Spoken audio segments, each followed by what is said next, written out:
بسم اللہ الرحمن الرحیم۔ حضرت امام سجاد علیہ السلام ارشاد فرماتے ہیں کہ جب حضرت نوح کشتی بنا رہے تھے تو ایک مومنہ بوڑھی عورت روز اللہ کے نبی کے پاس اپنی گٹھڑی لے کر آتی اور کہتی، اے اللہ کے نبی، کب کشتی روانہ ہوگی؟ حضرت نوح علیہ السلام فرماتے، ابھی دیر ہے۔ وہ عورت شام تک بیٹھی رہتی اور پھر اٹھ کر چلی جاتی۔ ایک دن حضرت نوح علیہ السلام نے فرمایا کہ اے عورت، جب جانا ہوا تو تمہیں بتا دیا جائے گا۔ یہ عورت واپس چلی گئی اور انتظار کرنے لگی کہ کب حضرت نوح علیہ السلام بلائیں گے۔ اسی دوران عذاب آ گیا اور کشتی روانہ ہو گئی، لیکن حضرت نوح علیہ السلام نے اس عورت کو نہ بلایا۔ ظاہری طور پر اللہ تعالیٰ کی طرف سے حضرت نوح علیہ السلام کو اس عورت کو بلانا بھلا دیا گیا۔ جب طوفان تھما تو ایک دن حضرت نوح کے دل میں محبت اٹھی کہ شہر کو دیکھوں جہاں سے شہر چلا تھا۔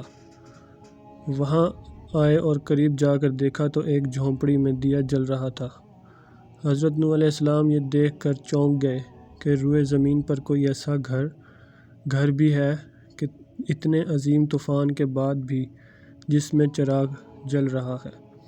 انہوں نے وہاں تکبیر بلند کی تو وہ عورت سامان لے کر آ گئی اور کہنے لگی، یا نبی اللہ، کیا کشتی تیار ہے، چلیں؟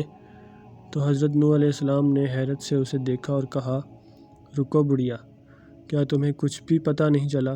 وہ کہنے لگی، یا نبی اللہ، کیا نہیں پتہ چلا؟ تو فرمایا، اتنا بڑا سیلاب آیا، بارش آئی، تمہیں کچھ بھی پتہ نہیں چلا؟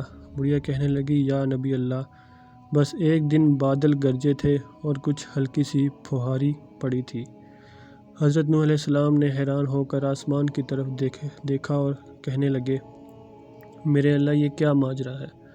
اللہ تعالیٰ نے حضرت نوح علیہ السلام پر وحی بھیجی کہ اے میرے پیارے نبی، اس عورت کے دل میں چونکہ تمہاری محبت تھی اور تم نے اس سے پابند کر دیا تھا، اور چونکہ تمہارا اس سے وعدہ بھی تھا کہ نجات کی کشتی میں اسے لے جاؤ گے، تب جب کہ تم نے اپنا وہ وعدہ پورا نہیں کیا، لیکن اے نوح، میں تو تمہارا وعدہ پورا کرنے والا ہوں، میں تمہارے وعدے کا ذمہ دار تھا، اس لیے میں نے اس بڑھیا کو عذاب سے بچائے رکھا۔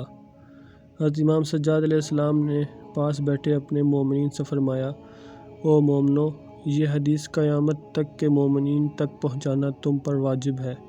انہیں بتا دو کہ جس نے ہم سے محبت کی، قیامت کا عذاب ضرور آئے گا، لیکن جیسے اس بڑھیا کو پتہ نہیں چلا، ویسے ہی ہمارے مومنین کو بھی نہیں پتہ چلے گا کہ کب قیامت آئی اور کب چلی۔